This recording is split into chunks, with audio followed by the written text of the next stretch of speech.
Dito na tayo sa Sungay Road mga bay, pababa ng Talisay. Sa hindi nakakala, mas mabilis po dito papuntang Santo Tomas, no? Meron kasing way dito na ang labas may mismong Santo Tomas na. Santo Tomas, no? Yan, nabubulal na naman ako. So, ingat po tayo dito dahil downhill, zigzag po yung kalsada. Ayan. So, mga bay, ang ginawa ko dito kay Sick Boy kagabi, yung prepare natin sa kanya dahil biglaan talaga yung rides natin. So, well, nasa condition naman to. So, dinouble check lang natin talaga.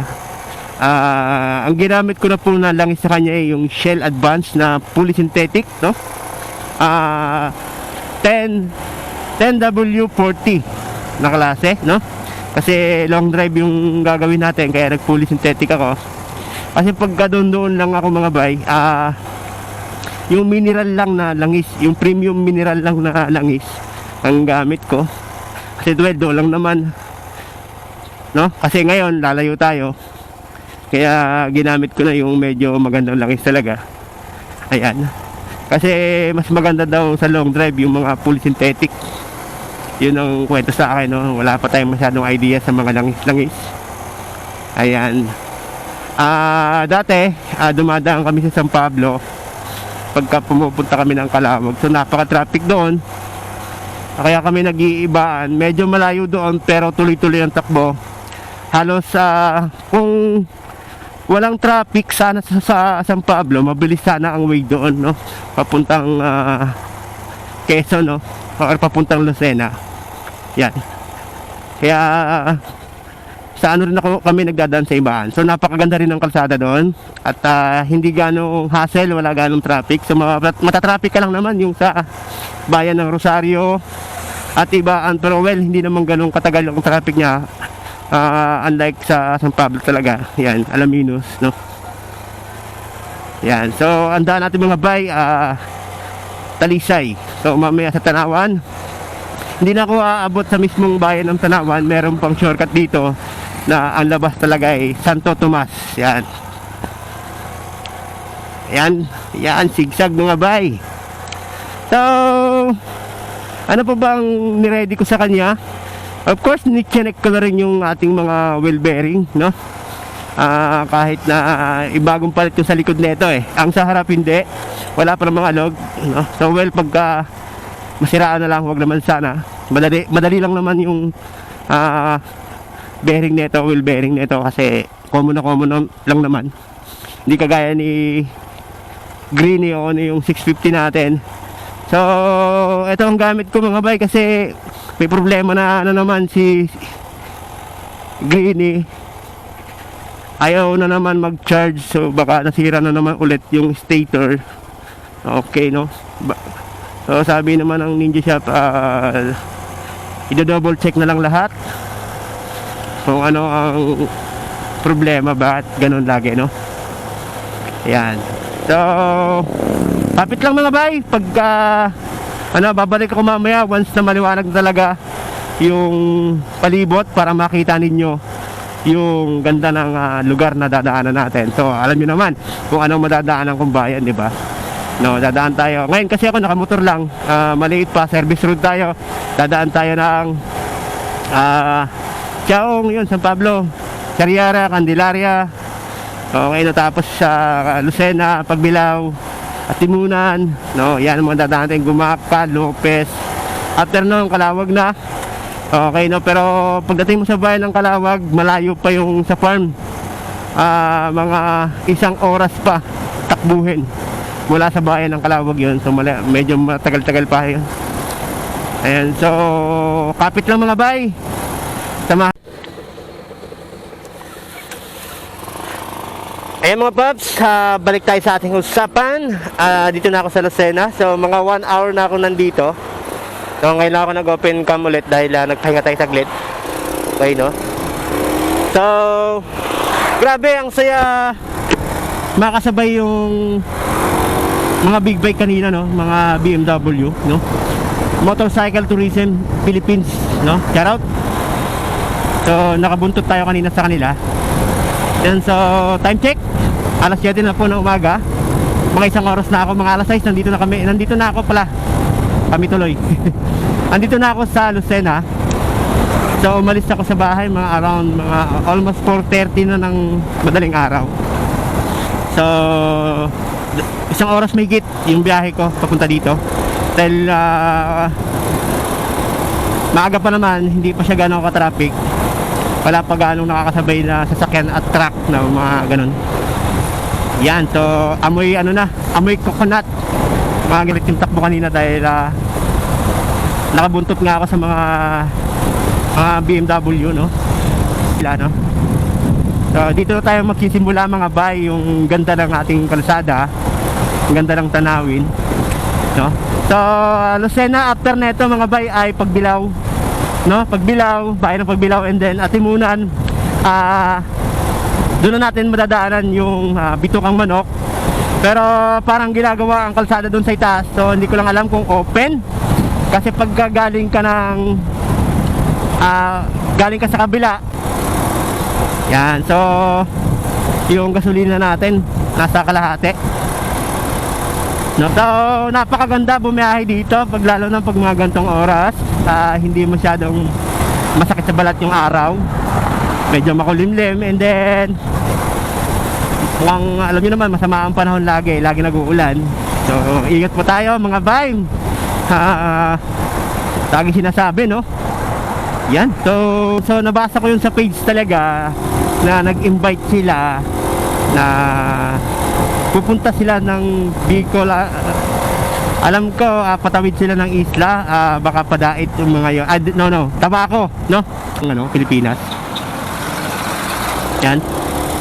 So nag-invite sila noon sa page nila, motorcycle, na kung sino gustong sumama, mag-send lang ng video ng mga lugar na napuntahan nyo tungkol sa tourism, no? And then pag napili ka, isasama ka nila, sagot nila yung expenses, no? Mga gastusin. Yun, so sarap sumama sa ganun, no? Mabubusog ka, hindi lang ang tiyan mo, pati yung mga magagandang lugar talagang mapupuntahan, and then makaka-experience ka na ikaw lang ang meron, na hindi makukuha ng iba, no? Ayan, so ayan bay, kapit lang kayo, and then tignan natin yung view deck ng dun sa Atimunan. So matatanaw natin yung buong Quezon, yung Lucena at Pagbilao pagka once na nasa itaas. Mga bay, dito na tayo sa Bitukang Manok, paakyat na, no? So pwede palang dumaan dito, yung papunta lang, pero yung pabalik hindi. Okay, kasi ginagawa ngayong kalsada. Ayan. So dito madadaanan natin ang Bitukang Manok. Saka maliban dyan, tignan mo yung kagubatan mga bay, no? Talagang napakakapal, no? Tapos naglalaki ang puno, no? Talagang na-preserve yung gubat nila dito, yung mga puno nila. Siguro napakatanda na ng mga puno dito. Meron pa nga akong nakikita dito mga bay na talagang naglalaki yan na puno. Talagang kailangan siguro mga 10 tao yayakap bago masukat yung laki ng katawan ng puno, no? Yung mga nagta-traffic dito, yung mga nanghihingi ng mga barya-barya lang, no? Yung bukal sa puso nyo po yung pagbibigay. Ayan, pwedeng magbigay, pwedeng hindi. So kami dito dati, namigay kami dito dati noong December nila Kuya Jun, no? Ayan, may makikita na natin. So ayan na, the first time narating namin ni Sikboy ang Bitukang Manok. So ito yung second time na nakadaan ako dito na nakamotor, no? Yan, yung una si Greenie, tapos ngayon si Sikboy naman. Grabe, no? Ganito katatag yung classic natin, kahit na luma na, pero sasabak pa rin. So well, nasa ano lang naman yan, kung paano ka magdala ng motor, paano ka mag-maintain, no? Yan. So Bitukang Manok kasi sigsag siya, no? Parang alam mo yung bitukan ng manok, paliko-liko, isaw, ganun. Ayan, pero mas marami pa ditong talagang totoong bituang manok, like nung papunta ng Baler, and then sa mga iba pang lugar sa Sagada, no, papuntang Buntok. So marami ka pang makikita diyan na mas extreme na kalsada kaysa dito. Ayan, so, ayan po yung view deck ng ating dito sa bituang manok.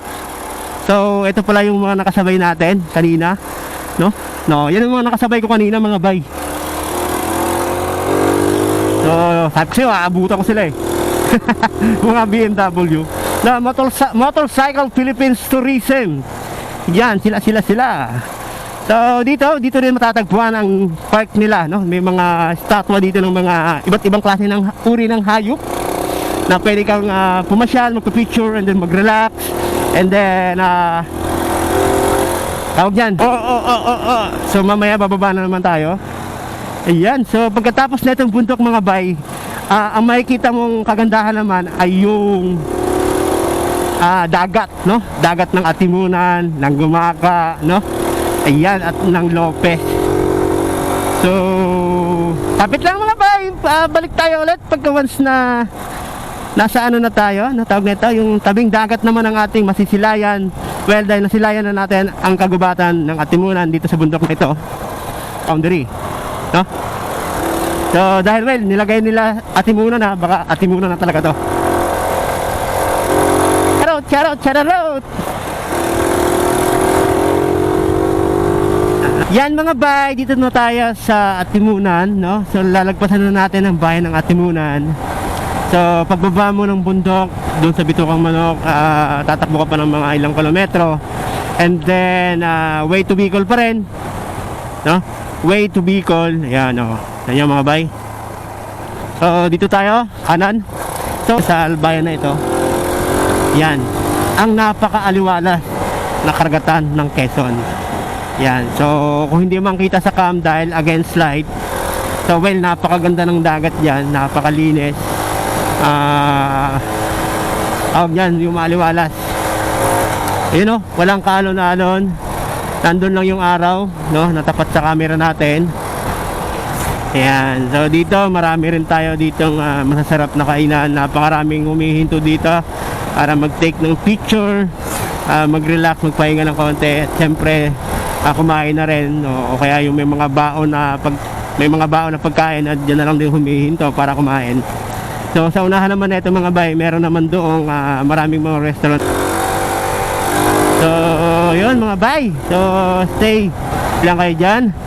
At marami dito sa ano na to, the same time, same area, talagang mag-i-enjoy ka sa maaari mong makita, kahit na, lalo na pag first time mo o second time, kahit na gaano kalayo ang tinakbo mo, so once na makita mo na yung pinaka magandang area, or kaya naman yung marating mo yung pinaka final point mo ng walang aberya, walang napakasarap sa pakiramdam, no? And then mabubusog pa sa ganda ng tanawin ng kalikasan. Yan. So kung familiar kayo kay Lolo po, madalas diyan kami kumakain nila kuya. Ayan, yung mga naka-NMOX kanina, nakasabay ko sila sa parting pa lang yon, tawag nito Laguna, no? Yan, no? So yung isla na yan, Quezon daw yan, sabi. So ang daanan dyan, mga bay, tawid na talaga. Pasakay ka na ng Roro bago makapunta dyan. So nadaanan na natin yung pier doon sa Atimunan. Ayan, yan. So ayun lang, mga bay. Mamaya balikan ko kayo kasi medyo malayo pa tayo. Siguro mga 1.5 hours pa ang tatakbuhin natin bago tayo makarating dun sa Calawag, sa pupuntahan natin. Ayan. So far wala pa naman problema. Sana wag naman. Yung shock ko lang, no, masyadong napatigas yung naparami yata lagay ng langis. Ng pork oil, no, kasi matigas, matagtag pagka nalubak, tugtog, ganun. So babaguhin natin yan mamaya. Talagang napakaswabe ng biyahe natin ngayon. Silinis ang kalsada, then kasamang may ingat, no? So, yan, na-share ko na yung sa inyo yung mga madadaanan natin, no? So, kapit lang kayo, mga bay. At next natin i-open ang cam. Siguro, pagkalagpas ng Gumaka, no? no, yun sa tabing dagat. So balikan ko kayo mamaya mga bay, once na dumating na tayo sa Calawag. Doon na natin tapusin ang ating vlog for today. So hope dyan lang kayo at manatili. Woo! Finally mga bay, dito na tayo sa Calawag. So, hindi ko ma-time check, hindi ko masilip yung relo. And then mga bay, mula din sa bayan ng Calawag, medyo malayo pa tayo, no? Ang Calawag na kasi boundary ng Santa Catalina, Tabugon, no? So doon papasok dun sa farm, siguro mga 3 kilometers, Kamsur. Yun na yung papasok ng Daet, no? Yung may checkpoint pag once na papasok na ng Bicol at Calawag, Quezon. So grabe, medyo humaklit tayo ng konti dahil alam nyo naman maggagawa pa tayo mamaya. Ayan. So napakatibay talaga ng ating sick boy. Kahit na old model na, kayang-kaya pang bumakbak ng long distance. So anyway, nasa lang yan kung paano mag-maintain talaga ng isang motor kahit na old model na, no? Ika nga ng iba ay napakatigas nga daw ng makina ng sick boy, no, ng isang classic 135. So conforme din siguro sa model, kasi meron pang mas mababang modelo nito, no? Itong gamit natin ay 2010, no? So okay na okay pa naman yung makina niya. Yung kaha lang talaga ang medyo kailangan ng palitan dahil may mga crack and talagang sa super basag na, no? Hindi na kaya ang ibang itsura, no? Except lang sa mukha at sa headlight, wasari pa. So itong inner lang, no? Inner, tsaka yung mga side fairings. Ayan, soon pagka nagkapera tayo, bilhin tayo ng brand new. So ayun lang mga bay, hope nag-enjoy kayo dito sa ating kwentuhan, no? Sa ating vlog. So nice ko lang i-share sa inyo itong si Sniper na kahit na old na, kayang-kaya niya pang lumayo, no? Kayang-kaya niya pang makipagbakbakan. Tsaka ito ang nakagandahan ng all stock. Talagang wala kang pangamba. So hindi naman lahat, kahit all stock ay hindi ka lang pwedeng masiraan. So conforme pa rin yan mga bay. Huwag maging kampante. Pero mas kampante ako dahil